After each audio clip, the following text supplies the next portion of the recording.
ದೇಶದಲ್ಲಿ ಸರಣಿ ಸ್ಫೋಟಕ್ಕೆ ಡಾಕ್ಟರ್ಸ್ಗಳು ಸಂಚನ್ನ ಮಾಡಿರುವಂತ ವಿಚಾರ ಎನ್ಐಎ ರೇಡ್ ಆದಂತ ಸಂದರ್ಭದಲ್ಲಿ ಬಟಾಬೈಲಾಗ್ತಾ ಇರುವಂತದ್ದು. ಈಗ ಆಲ್ರೆಡಿ ಸಾಕಷ್ಟು ಜನ ಉಗ್ರರನ್ನ ಅರೆಸ್ಟ್ ಮಾಡಲಾಗಿದೆ. ವಾರಣಾಸಿ ಅಯೋಧ್ಯೆ ಹಿಟ್ ಲಿಸ್ಟ್ ನಲ್ಲಿ ಇತ್ತಂತೆ. ಇವರು ಪ್ಲಾನ್ ಅನ್ನ ಮಾಡಿದ್ರಲ್ಲ, ಸರಣಿ ಬಾಂಬ್ ಸ್ಫೋಟವನ್ನ ಮಾಡಬೇಕು ಅನ್ನುವಂತ ನಿಟ್ಟಿನಲ್ಲಿ ಆ ಹಿಟ್ ಲಿಸ್ಟ್ ನಲ್ಲಿ ವಾರಣಾಸಿ ಅಯೋಧ್ಯೆ ಕೂಡ ಇತ್ತು. ಬಿಕಾಸ್ ಅಲ್ಲಿ ದೊಡ್ಡ ಸಂಖ್ಯೆಯಲ್ಲಿ ಭಕ್ತರು ಸೇರ್ತಾರೆ ಅನ್ನುವಂತ ಕಾರಣಕ್ಕೋಸ್ಕರ. ಇನ್ನ ಡಿಸೆಂಬರ್ 6ನೇ ತಾರೀಕು ಬಾಬ್ರಿ ಮಸೀದಿ ಧ್ವಂಸದ ದಿನ ಸ್ಫೋಟಕ್ಕೂ ಕೂಡ ಸಂಚನ್ನ ರೂಪಿಸಲಾಗಿತ್ತು. ಅವತ್ತು ಧ್ವಂಸ ಮಾಡಲಾಗಿತ್ತಲ್ಲ, ಅವತ್ತಿನ ದಿನನೂ ಕೂಡ ಸ್ಫೋಟ ಮಾಡಬೇಕು ಅನ್ನುವಂಥ ಸಂಚು. ಆಕ್ರೋಶಕ್ಕೆ ಪುಲ್ವಾಮಾ ಮಾದರಿ ದಾಳಿಗೆ ಪ್ಲಾನ್ ಅನ್ನು ಮಾಡಿದ್ರು ಉಗ್ರರು.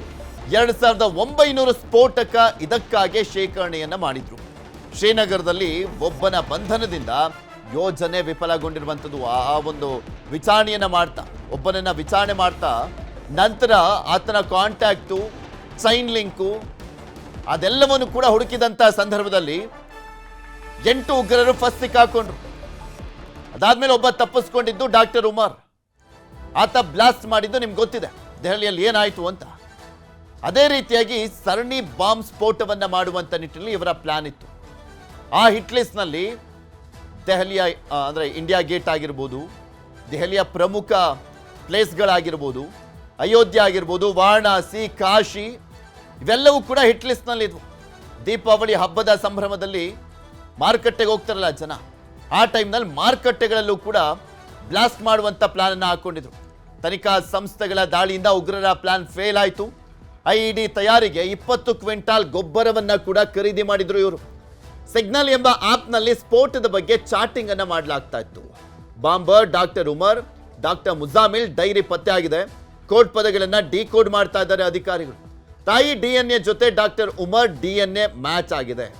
ಅಲ್ಲಿ ಸತ್ತಂತಹ ಉಗ್ರ ಆ ಡಾಕ್ಟರ್ ಟೆರರ್ ಇದ್ದಾನಲ್ಲ, ಆತ ಉಮರ್ ಅನ್ನುವಂಥದ್ದು ಈಗ ಫುಲ್ ಕನ್ಫರ್ಮ್ ಆಗಿದೆ.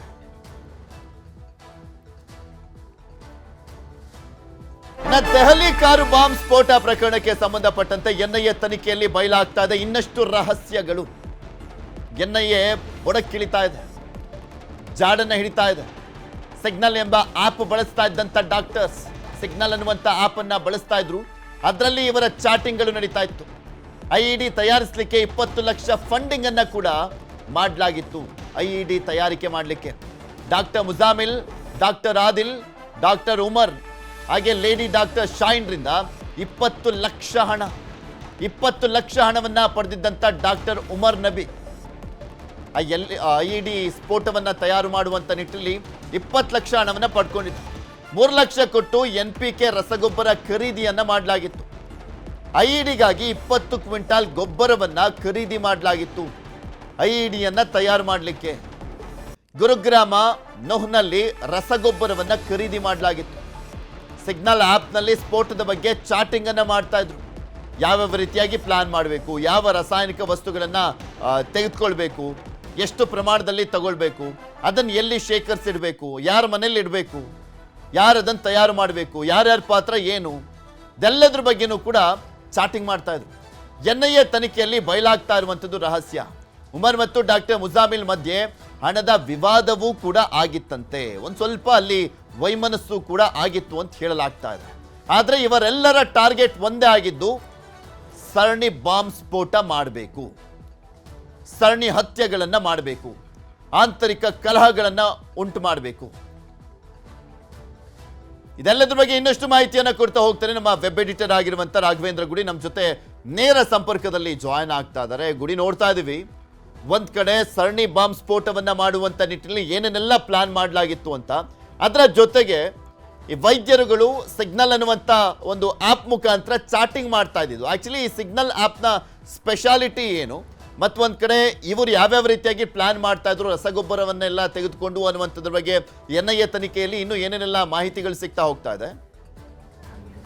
ಪೃಥ್ವಿ, ಸಾಮಾನ್ಯವಾಗಿ ನಾವು ಗಮನಿಸೋದಾದ್ರೆ ಉಗ್ರಗಾಮಿಗಳು ಯಾವ ರೀತಿಯಾಗಿ ಸಂವಹನವನ್ನು ಮಾಡ್ತಾರೆ, ಯಾಕಂದರೆ ನಮಗೆಲ್ಲ ಗೊತ್ತಿರೋ ಹಾಗೆ ಇಂಟೆಲಿಜೆನ್ಸ್ ಏಜೆನ್ಸಿಗಳಿರ್ಬೋದು ಅಥವಾ ನಮ್ಮ IB ಇರಬಹುದು ಅಥವಾ ಹೊರಗಡೆ ಶತ್ರುಗಳನ್ನು ಮಾನಿಟರ್ ಮಾಡೋದಕ್ಕಿರುವಂಥ RNDW ಇರ್ಬೋದು, ಪ್ರತಿಯೊಬ್ಬರು ಕೂಡ ಮಾನಿಟರ್ ಮಾಡ್ತಾ ಇರ್ತಾರೆ ಮತ್ತು ಶಂಕಿತವಾದಂಥ ಕರೆಗಳನ್ನು ಅಥವಾ ಮೆಸೇಜಸ್ಗಳನ್ನು ಟ್ರೇಸ್ ಮಾಡುವಂಥ ಸಾಧ್ಯತೆಗಳಿದ್ದಾವೆ ಅನ್ನುವಂಥ ಮಾಹಿತಿ ಬಹುತೇಕವಾಗಿ ಎಲ್ಲರಿಗೂ ಗೊತ್ತಿರುವಂಥದ್ದು. ಹೀಗಾಗಿ ಈ ಉಗ್ರಗಾಮಿಗಳು ಪ್ರತಿ ಬಾರಿ ತಮ್ಮದೇ ಆದ ರೀತಿಯಲ್ಲಿ ಸಂವಹನ ಮಾಡೋದಕ್ಕೆ ಮತ್ತು ಹೊಸ ಹೊಸ ರೀತಿಗಳನ್ನು ಹುಡುಕ್ತಾ ಇರ್ತಾರೆ. ಟೈಮ್ಸ್ ಟೆಲಿಗ್ರಾಮ್ ಅನ್ನುವಂಥ ಆ್ಯಪನ್ನು ಬಳಕೆ ಮಾಡ್ಕೊಳ್ತಾರೆ. ಅದೇ ರೀತಿಯಾಗಿ ಒಂದು ಮೆಸೇಜಿಂಗ್ ಆ್ಯಪ್ ಆಗಿರ್ತಕ್ಕಂಥ ಈ ಸಿಗ್ನಲ್ ಅನ್ನುವಂಥ ಆ್ಯಪನ್ನು ಕೂಡ ಬಳಕೆ ಮಾಡ್ಕೊಳ್ತಾರೆ. ಯಾಕಂದರೆ ಈಗ ನಾವು ಇದರಲ್ಲಿ ಗಮನಿಸೋದಾದರೆ ವಾಟ್ಸಪ್ಪಲ್ಲಿ ಸಾಕಷ್ಟು ಸೇಫ್ ಅಂತ ನಾವು ಹೇಳ್ತೀವಿ, ಸಾಕಷ್ಟು ಸೇಫ್ ಇರುವಂಥದ್ದು ಕೂಡ, ಯಾಕಂದರೆ ಅಲ್ಲಿ ಎಂಡ್ ಟು ಎಂಡ್ ಎನ್ಕ್ರಿಪ್ಷನ್ ಇರುತ್ತೆ. ಹಾಗಿದ್ದಾಗಿಯೂ ಕೂಡ ಅದನ್ನು ಒಂದು ನಮ್ಮ ಇಂಟೆಲಿಜೆನ್ಸ್ ಏಜೆನ್ಸಿಗಳು ಏನಾದರೂ ರಿಕ್ವೆಸ್ಟನ್ನು ಮಾಡಿಕೊಂಡಾಗ ಅಫಿಷಿಯಲಿ ಅವರು ಪ್ರತಿಯೊಂದು ಡೀಟೇಲ್ಸನ್ನು ಒದಗಿಸ್ಕೊಡ್ತಾರೆ. ಆದರೆ ಈಗ ಸಿಗ್ನಲ್ ಇರ್ಬೋದು ಅಥವಾ ಈ ಟೆಲಿಗ್ರಾಮ್ ಅಂತಕ್ಕಂಥ ಆ್ಯಪ್ಗಳಿರ್ಬೋದು, ಹೊರದೇಶದಲ್ಲಿ ಇರ್ತಕ್ಕಂಥ ಓನರ್ಸ್ಗಳು ಅಲ್ಲಿರ್ತಕ್ಕಂಥ ಕಂಪನಿಗಳು ಅಷ್ಟು ಸುಲಭವಾಗಿ ನಮ್ಮ ದೇಶದ ಒಂದು ಕಾನೂನು ವ್ಯವಸ್ಥೆಯಲ್ಲಿ ಸಿಗುವಂಥ ಸಾಧ್ಯತೆಗಳು ಕಡಿಮೆ ಇರುತ್ತೆ ಅನ್ನುವಂಥ ನಂಬಿಕೆಯಲ್ಲಿ ಆ ರೀತಿಯಾಗಿ ಅವರು ತಿಳ್ಕೊಂಡಿರ್ತಾರೆ. ಹೀಗಾಗಿ ಈ ಬಾರಿ ಸಿಗ್ನಲ್ ಆ್ಯಪ್ಗಳನ್ನ ಬಳಕೆ ಮಾಡ್ಕೊಂಡಿರೋದು ಕಂಡು ಬಂದಿರುವಂಥದ್ದು. ಹಾಗಿದ್ರೆ ಇಲ್ಲಿರ್ತಕ್ಕಂಥ ಪ್ರಮುಖವಾಗಿರ್ತಕ್ಕಂಥ ವಿಚಾರ ಏನು, ಆ ಆ್ಯಪ್ ಏನೋ ಬಳಕೆ ಮಾಡ್ಕೊಳ್ತಾ ಇದ್ದಾರೆ, ಆ ಆ್ಯಪ್ ಬಳಕೆ ಮಾಡಿಕೊಂಡು ಇವ್ರು ಮಾಡಿರುವಂಥ ಕುಕೃತ್ಯ ಎಂಥದ್ದು ಅಂತ ನೋಡೋದಾದರೆ, ಮೊದಲನೆಯದಾಗಿ ಆ ಡಾಕ್ಟರ್ ಆದಿಲ್ ಅಂತಕ್ಕಂಥ ನನ್ನ ಏನು ಅನಂತನಾಗ್ನಲ್ಲಿ ಅರೆಸ್ಟ್ ಮಾಡಲಾಗುತ್ತೆ, ಆತನಿಂದ ಬಂದಂಥ ಮಾಹಿತಿಗಳನ್ನು ಆಧರಿಸಿ ನೋಡಿದಾಗ ಇಲ್ಲಿ 3,000 kgಗೂ ಅಧಿಕ ಸ್ಫೋಟಕಗಳು ದೊರೆತಿರುವಂಥದ್ದು.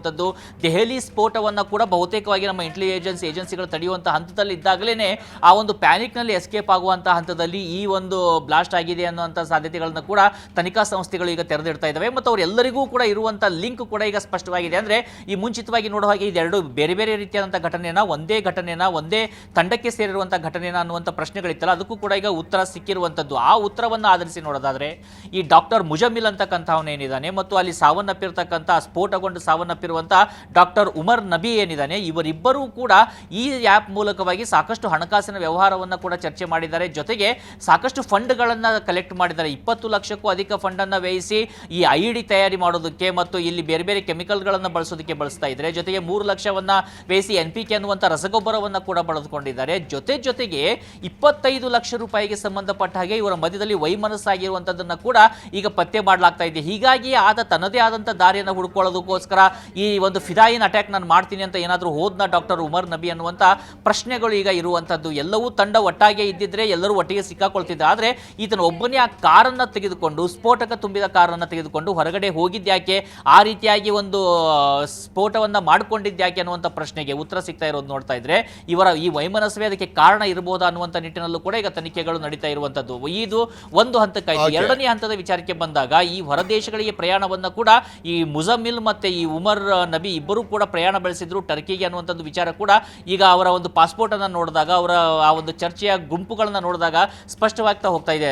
ಪೃಥ್ವಿ, ಫರೀದಾಬಾದ್ನ ಅಲ್ ಫಲಾಹ್ ವಿವಿಯಲ್ಲೇ ಪ್ಲಾನ್ ಅನ್ನ ಮಾಡಲಾಗಿತ್ತು. ವಿವಿಯ ಬಿಲ್ಡಿಂಗ್ ನಂಬರ್ 17, ರೂಮ್ ನಂಬರ್ 13 ಭಯೋತ್ಪಾದಕರ ಭಯಾನಕ ಸೀಕ್ರೆಟ್ ರಿವೀಲ್ ಆಗ್ತಾ ಇರುವಂಥದ್ದು. ವಿವಿಯ ಬಿಲ್ಡಿಂಗ್ ನಂಬರ್ 17 ಹಾಗೆ ರೂಮ್ ನಂಬರ್ 13 ನಲ್ಲಿ ಇವರು ಪ್ಲಾನ್ ಅನ್ನು ಮಾಡ್ತಾ ಇದ್ರು. ಕಮಾಂಡ್ ಸೆಂಟರ್ ಮಾಡ್ಕೊಂಡಿದ್ರು ಈ ಉಗ್ರರು. ಸಭೆ ಸೇರ್ಲಿಕ್ಕೆ ರೂಪುರೇಷೆಯನ್ನ ರೂಪಿಸ್ತಾ ಇದ್ದಂತ ಸ್ಪಾಟ್ ಅದು. ಡಾಕ್ಟರ್ ಮುಜಾಮಿಲ್ ನೇತೃತ್ವದ ಟೆರರ್ ಗ್ಯಾಂಗ್, ಡಾಕ್ಟರ್ಗಳ ಟೆರರ್ ಗ್ಯಾಂಗ್ ಇದು. ಡಿಜಿಟಲ್ ಡೇಟಾ ಸ್ಟೋರೇಜ್, ಕೋಆರ್ಡಿನೇಷನ್ ಹಾಗೂ ದಾಳಿಯ ಬ್ಲೂ ಪ್ರಿಂಟ್ ಶೇಖರಣೆಗೆ ಬಳಕೆಯನ್ನ ಮಾಡಲಾಗ್ತಾ ಇತ್ತು. ತನಿಖಾ ತಂಡಗಳ ಮೂಲದಿಂದ ಮಾಹಿತಿ ಸಿಗ್ತಾ ಇದೆ. NIA ರೇಡ್ ಮಾಡಿತ್ತು ಆ ವಿವಿ ಮೇಲೆ. ಆ ವಿವಿ ಇದೆಯಲ್ಲ, ವಿಶ್ವವಿದ್ಯಾಲಯ, ಅದು ಉಗ್ರರ ಸ್ವರ್ಗ. ಅದು ಉಗ್ರರು ನಮ್ಮ ದೇಶದಲ್ಲಿ ಯಾವ್ಯಾವ ರೀತಿಯಾಗಿ ಬಾಂಬ್ ಸ್ಫೋಟ ಮಾಡಬೇಕು ಮತ್ತೆ ಯಾವ ರೀತಿಯಾಗಿ ಆ ಒಂದು ಸಲಕರಣೆಗಳನ್ನು, ಉಪಕರಣಗಳನ್ನು, ಆ ಸ್ಫೋಟಕಗಳನ್ನು ತಯಾರು ಮಾಡಬೇಕು, ಅದೆಲ್ಲದರ ಸೆಂಟರ್ ಆಗಿತ್ತು ಅದು. ಅಲ್ಲಿ MBBS ಓದೋದಕ್ಕಿಂತ ಜಾಸ್ತಿ ಇಲ್ಲಿ ಯಾವ ರೀತಿಯಾಗಿ ಹತ್ಯೆ ಮಾಡಬೇಕು, ಜೀವ ತೆಗಿಬೇಕು ಅನ್ನುವಂಥದ್ರ ಬಗ್ಗೆ ಟೀಚಿಂಗ್, ಜೀವ ಉಳಿಸೋದಕ್ಕಿಂತ. ದೆಹಲಿ ಕೆಂಪುಕೋಟೆ ಬಳಿ ಕಾರು ಸ್ಫೋಟ ಪ್ರಕರಣ, bomber doctor Umar, doctor Muzammil dairy ಪತ್ತೆ ಆಗಿದೆ. ಡೈರಿಗಳನ್ನ ವಶಕ್ಕೆ ಪಡೆದು NIA ತನಿಖೆಯನ್ನ ಚುರುಕುಗೊಳಿಸಿದೆ. ಇಬ್ಬರ ಡೈರಿಗಳು ಪತ್ತೆ ಆಗಿರುವಂಥದ್ದು, ಡಾಕ್ಟರ್ ಉಮರ್ ಮತ್ತೆ ಡಾಕ್ಟರ್ ಮುಜಾಮಿಲ್ ಅನ್ನುವಂಥ ಉಗ್ರರದ್ದು. ಡೈರಿಯಲ್ಲಿ ಸ್ಫೋಟದ ಬಗ್ಗೆ ಮಾಹಿತಿ ಪತ್ತೆ ಆಗಿದೆಯಂತೆ. ಡೈರಿಯಲ್ಲಿ ಸುಮಾರು 25 ವ್ಯಕ್ತಿಗಳ ಹೆಸರಿದ್ದು ವಿಚಾರಣೆಯನ್ನು ಮಾಡಲಾಗ್ತಾ ಇದೆ. ಜಮ್ಮು ಕಾಶ್ಮೀರ, ಫರೀದಾಬಾದ್ ಮೂಲದವರ ಹೆಸರುಗಳು ಅಲ್ಲಿ ಉಲ್ಲೇಖ ಆಗಿರುವಂಥದ್ದು. 25 ಜನರ ಹೆಸರನ್ನ ಬರೆದಿದ್ದಾರೆ ಆ ಡೈರಿಲಿ.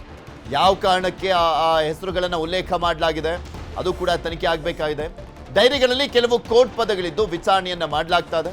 ಯಾಕೆಂದ್ರೆ ಸತ್ತಿರೋನು ಒಬ್ಬನೇ ಆ ಉಗ್ರ ಉಮರ್ ಅನ್ನೋನು. ಆದರೆ ಇನ್ನು ಆಲ್ರೆಡಿ ಮುಜಾಮಿಲ್ ಸೇರಿದಂತೆ 8ಕ್ಕೂ ಹೆಚ್ಚು ಜನ ಉಗ್ರರನ್ನ ಈಗ ಆಲ್ರೆಡಿ ಅರೆಸ್ಟ್ ಮಾಡಲಾಗಿದೆಯಲ್ಲ, ಅವರಿಂದ ಬಾಯ್ ಬಿಡಿಸುವಂತ ಕೆಲಸವನ್ನ ಮಾಡಲಾಗ್ತಾ ಇದೆ.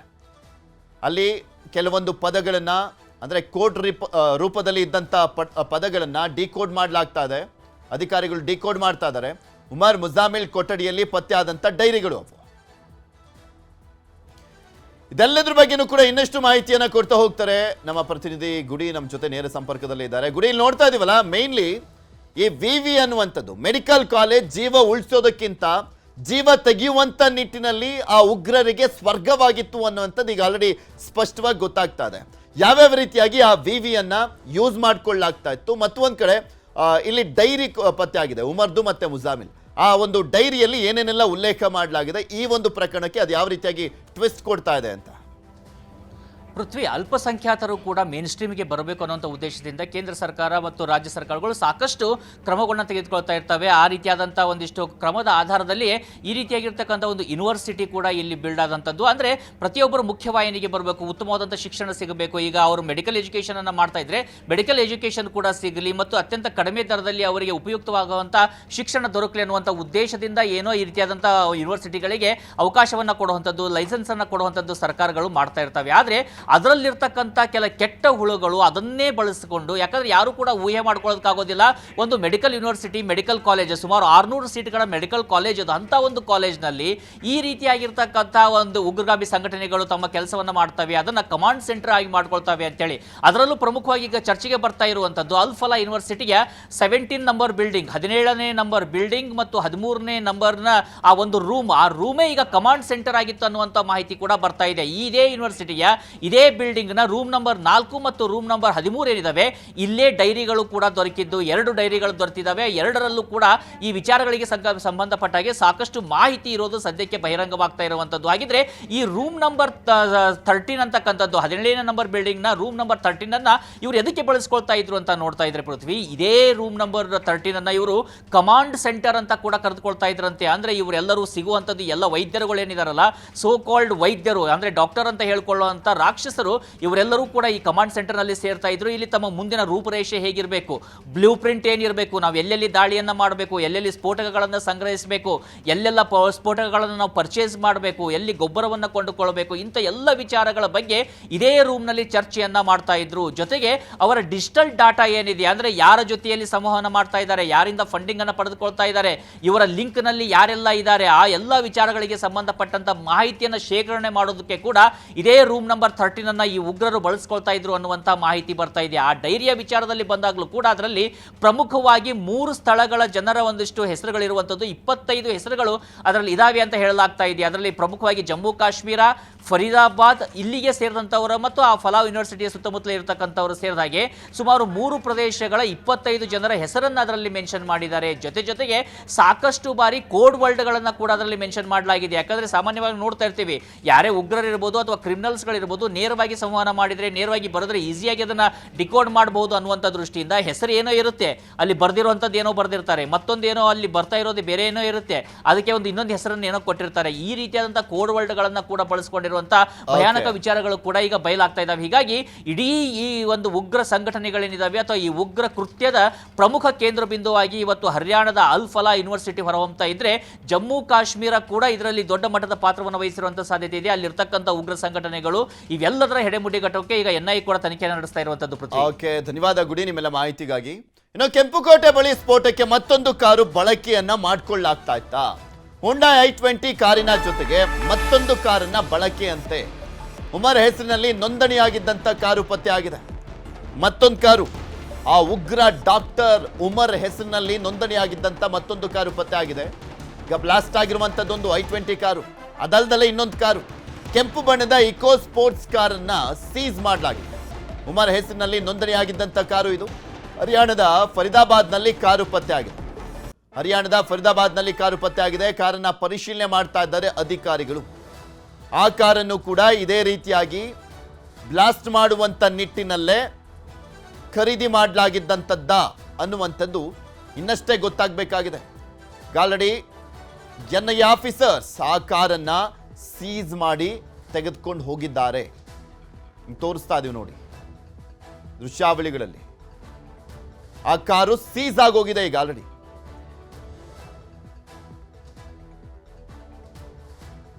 ಆ ಕಾರು ಪತ್ತೆ ಆಯಿತು. ಆತನ ಹೆಸರಲ್ಲಿ ನೋಂದಣಿ ಆಗಿದ್ದಂಥದ್ದು, ಉಮರ್ ಹೆಸರಿನಲ್ಲಿ ನೋಂದಣಿ ಆಗಿದ್ದು. ಕೆಂಪು ಬಣ್ಣದ ಇಕೋ ಸ್ಪೋರ್ಟ್ಸ್ ಕಾರು ಸೀಸ್ ಆಗಿರೋದು. I-20 ಕಾರನ್ನು ಕೂಡ ಖರೀದಿ ಮಾಡಿದ್ದ, ಅದು ಸ್ಫೋಟ ಮಾಡ್ದ. ದೆಹಲಿಯಲ್ಲಿ ಕಾರು ಸ್ಫೋಟ ಪ್ರಕರಣ. ಸೂಸೈಡ್ ಬಾಂಬರ್ ಡಾಕ್ಟರ್ ಉಮರ್ ಸಂಬಂಧಿಯನ್ನ ಬಂಧನ ಮಾಡಲಾಗಿದೆ. ಫರೀದಾಬಾದ್ನ ಕಂದವಾಲಿಯಲ್ಲಿ ಫಹೀಮ್ ಬಂಧನ ಆಗಿರುವಂತವನು. ಈತ ಉಮರ್ನ ಸಂಬಂಧಿ. ಫರೀದಾಬಾದ್ನಲ್ಲಿ ಕೆಂಪು ಫೋರ್ಡ್ ಕಾರು ಪಾರ್ಕಿಂಗ್ ಹಿನ್ನೆಲೆಯಲ್ಲಿ ಸೂಸೈಡ್ ಬಾಂಬರ್ ಉಮರ್ನ ಅಳಿಯನನ್ನ ಬಂಧನ ಮಾಡಲಾಗಿದೆ. ಉಮರ್ನ ಅಳಿಯ ಇವನು. ಈಗ ತೋರಿಸ್ತಾ ಇದ್ವಲ್ಲ ಕೆಂಪು ಕಾರು, ಫೋರ್ಡ್ ಇಕೋ ಕಾರ್ ಅದು. ಅದರ ಪಾರ್ಕಿಂಗ್ ಹಿನ್ನೆಲೆಯಲ್ಲಿ ಆತನನ್ನ ಬಂಧನ ಮಾಡಲಾಗಿದೆ. ಫಹೀಮ್ ಜೊತೆ ಮತ್ತೊಬ್ಬ ಅಪರಿಚಿತ ಮಹಿಳೆ ಕೂಡ ವಶಕ್ಕೆ ಪಡೆಯಲಾಗಿದೆ. ಫಹೀಮ್ ಜೊತೆ ಮತ್ತೊಬ್ಬ ಮಹಿಳೆಯನ್ನ ವಶಕ್ಕೆ ಪಡೆಯಲಾಗಿರುವಂಥದ್ದು. ಆ ಫೋರ್ಡ್ ಕಾರ್ ತೋರಿಸ್ತಾ ಇದೀವಲ್ಲ, ಇಕೋ ಫೋರ್ಡ್ ಕಾರ್, ಅದಿವಾಗ ಮ್ಯಾನುಫ್ಯಾಕ್ಚರಿಂಗ್ ಆಗ್ತಾ ಇಲ್ಲ, ಅದು ಆಲ್ರೆಡಿ ನಿಂತೋಗಿದೆ. ಆ ಕಾರ್ ಇದೆಯಲ್ಲ, ಅದು ಉಮರ್ನ ಹೆಸರಲ್ಲಿದ್ದಿದ್ದು.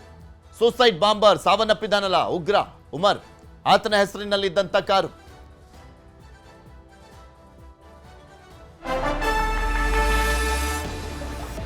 ಸ್ಫೋಟಕ್ಕೂ ಮುನ್ನ ಮಸೀದಿಗೆ ತೆರಳಿದ್ದಂಥ ಉಮರ್, ಸ್ಫೋಟ ಆಗ್ಲಿಕ್ಕೂ ಮುಂಚೆ 3 ಅವರಲ್ಲಿ ಪಾರ್ಕಿಂಗ್ ಮಾಡಿದ್ನಲ್ಲ, ಆ ಟೈಮಲ್ಲಿ ಸ್ಫೋಟಕ್ಕೂ ಮುನ್ನ ಮಸೀದಿಗೆ ತೆರಳಿದ್ದ ಉಮರ್ ಅನ್ನುವಂಥದ್ದು ಕೂಡ ಗೊತ್ತಾಗ್ತಾ ಇದೆ. ಸಾಕಷ್ಟು ಅಲ್ಲಿನ CCTVಗಳನ್ನು ಜಾಲಾಡ್ಲಾಗ್ತಾ ಇದೆ. NIAಯಿಂದ ಎಲ್ಲೆಲ್ಲಿ ಹೋಗಿದ್ದ, 3 ಅವರ್ ಏನು ಮಾಡ್ದ, ಯಾರ್ಯಾರ ಹತ್ರ ಕಾಂಟ್ಯಾಕ್ಟ್ ಆಗಿದ್ದ, ಅದೆಲ್ಲವನ್ನೂ ಕೂಡ ತನಿಖೆ ಮಾಡಲಾಗ್ತದೆ. ಮಸೀದಿಯಲ್ಲಿ ನಮಾಜ್ ಮಾಡಿದ್ದ ಉಮರ್ ನಬಿ, ದಿಲ್ಲಿಯ ಅಸಫ್ ಅಲಿ ರಸ್ತೆಯಲ್ಲಿರುವಂಥ ಮಸೀದಿ ಅದು. ಸ್ಫೋಟಕ್ಕೂ ಮುನ್ನ ಮಸೀದಿಗೆ ಹೋಗಿದ್ದ. ತುರ್ಕಮನ್ ಗೇಟ್ ಬಳಿಯ CCTVಯಲ್ಲಿ ಉಮರ್ ದೃಶ್ಯ. ಸುನೇರಿ ಮಸೀದಿ ಬಳಿ ಕಾರು ಪಾರ್ಕಿಂಗ್ ಮಾಡಿದ್ದ ಉಗ್ರ. ಕಾರು ಪಾರ್ಕಿಂಗ್ ಜಾಗದಲ್ಲಿ 3 ಗಂಟೆ ಇದ್ದ ಉಮರ್. ತುರ್ಕಮನ್ ಗೇಟ್ ಬಳಿಯ CCTVಯಲ್ಲಿ ಆ ದೃಶ್ಯ ಸೆರೆ ಆಗಿದೆ. ಸ್ಫೋಟಕ್ಕೂ ಮುನ್ನ ಯಾರನ್ನಾದ್ರೂ ಭೇಟಿ ಮಾಡಿದ್ದ ಉಮರ್ ಅನ್ನುವಂಥ ಪ್ರಶ್ನೆ ಕೂಡ ಇದೆ. ಮಸೀದಿಗೂ ಭೇಟಿ ನೀಡಿ ತನಿಖಾ ದಳದಿಂದ ಮಾಹಿತಿಯನ್ನ ಕಲೆ ಹಾಕಲಾಗ್ತಾ ಇದೆ. ಸೂಸೈಡ್ ಬಾಂಬರ್ ಉಮರ್ ಬಗ್ಗೆ ಮಾಹಿತಿಯನ್ನ ಕಲೆಕ್ಟ್ ಮಾಡಲಾಗ್ತದೆ. ಅಲ್ಲಿ ಯಾರಿಗಾದ್ರೂ ಕಾಂಟ್ಯಾಕ್ಟ್ ಇದ್ನ ಇವನು, ಅಲ್ಲಿ ಯಾರ್ದಾದ್ರೂ ಸೂಚನೆಯ ಮೇಲೆ ಬ್ಲಾಸ್ಟ್ ಮಾಡುವಂತ ನಿಟ್ಟಿನಲ್ಲಿ ನಿರ್ಧಾರವನ್ನ ಕೈಗೊಂಡ. ಇಲ್ಲಿ ಎಲ್ಲೆಲ್ಲಿ ಏನೇನಾಗ್ತಾ ಇದೆ ಅನ್ನುವಂಥದ್ರ ಬಗ್ಗೆ ಒಂದೊಂದೇ ಡಾಟ್ಸ್ ಕನೆಕ್ಟ್ ಮಾಡುವಂತ ಕೆಲಸವನ್ನ ಕೂಡ ಮಾಡಲಾಗ್ತಾ ಇದೆ.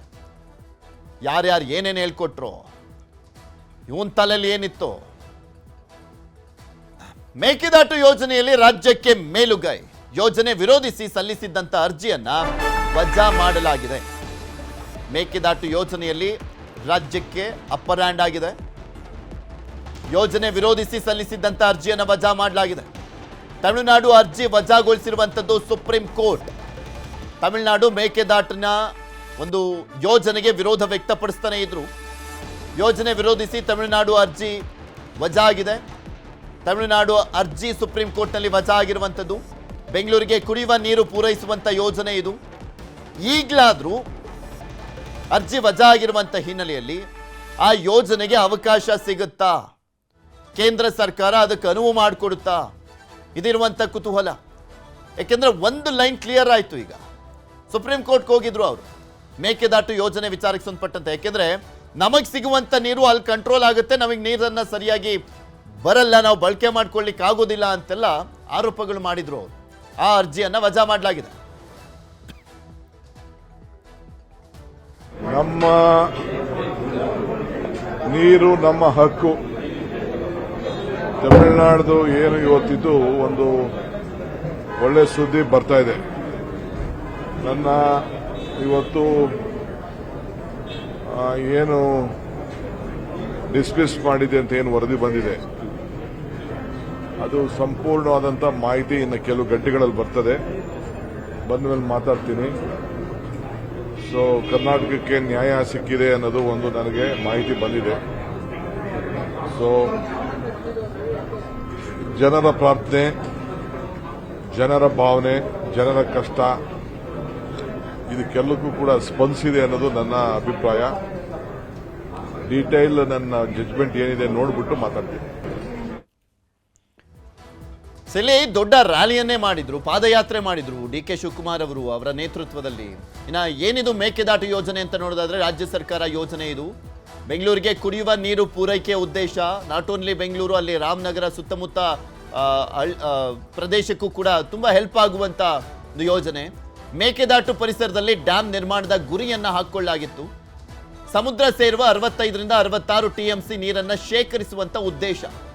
ರಾಜ್ಯಕ್ಕೆ ಅಗತ್ಯವಿರುವಂತ ವಿದ್ಯುತ್ ಉತ್ಪಾದನೆಗೂ ಕೂಡ ಇದು ಅನುಕೂಲ ಆಗುತ್ತೆ ಅಂತ. ಒಟ್ಟು 5252.40 ಹೆಕ್ಟೇರ್ ಪ್ರದೇಶದಲ್ಲಿ ಡ್ಯಾಮ್ ನಿರ್ಮಾಣ ಮಾಡುವಂತ ಪ್ಲಾನ್. 1869.5 ಹೆಕ್ಟೇರ್ ಅರಣ್ಯ ಭೂಮಿ, 201 ಹೆಕ್ಟೇರ್ ಜಮೀನು ಕಂದಾಯ ಹಾಗೂ ಖಾಸಗಿ ಭೂಮಿ ಸ್ವಾಧೀನವನ್ನ ಪಡಿಸಿಕೊಳ್ಳುವಂತ ಒಂದು ಯೋಜನೆ. ಇದೆಲ್ಲದ್ರ ಬಗ್ಗೆ ಇನ್ನಷ್ಟು ಮಾಹಿತಿಯನ್ನ ಕೊಡ್ತಾ ಹೋಗ್ತಾರೆ ನಮ್ಮ ಪ್ರತಿನಿಧಿ ಕಾರ್ತಿಕ್. ನಮ್ಮ ಜೊತೆ ನೇರ ಸಂಪರ್ಕದಲ್ಲಿ ಜಾಯ್ನ್ ಆಗಿದ್ದಾರೆ. ಕಾರ್ತಿಕ್, ಇದು ಡಿ.ಕೆ. ಶಿವಕುಮಾರ್ ಅವರ ವಿಚಾರದಲ್ಲೂ ಕೂಡ ಒಂದು ಗೆಲುವು ಅಂತ ಹೇಳಿದ್ರು ತಪ್ಪಾಗ್ಲಿಕ್ಕಿಲ್ಲ. ಬಿಕಾಸ್ ಮೇಕೆದಾಟು ವಿಚಾರಕ್ಕೆ ಸಂಬಂಧಪಟ್ಟಂತೆ ದೊಡ್ಡ ಪಾದಯಾತ್ರೆಯನ್ನ ಕೂಡ ಮಾಡಿತ್ತು ಕಾಂಗ್ರೆಸ್ ಅವರು ವಿರೋಧ ಪಕ್ಷದಲ್ಲಿ ಇದ್ದಂತ ಸಂದರ್ಭದಲ್ಲಿ. ಈಗ ತಮಿಳುನಾಡಿನ ಅರ್ಜಿ ವಜಾ ಆಗುವ ಮುಖಾಂತರ ಅಪ್ಪರ್ ಹ್ಯಾಂಡ್ ಆದಂತಾಗಿದೆ ಕರ್ನಾಟಕದ್ದು. ಏನಂತ ಆಕ್ಚುಲಿ ವಜಾ ಮಾಡಿರುವಂಥದ್ದು, ಮತ್ತೆ ಈಗ ನೆಕ್ಸ್ಟ್ ಇರುವಂತ ಸವಾಲು ಅಂದ್ರೆ ಬಿಜೆಪಿಗೆ ಇಕ್ಕಟ್ಟು. ಈಗ ಕೊಡ್ಬೇಕಾ ಬೇಡವಾ ಅಂತ.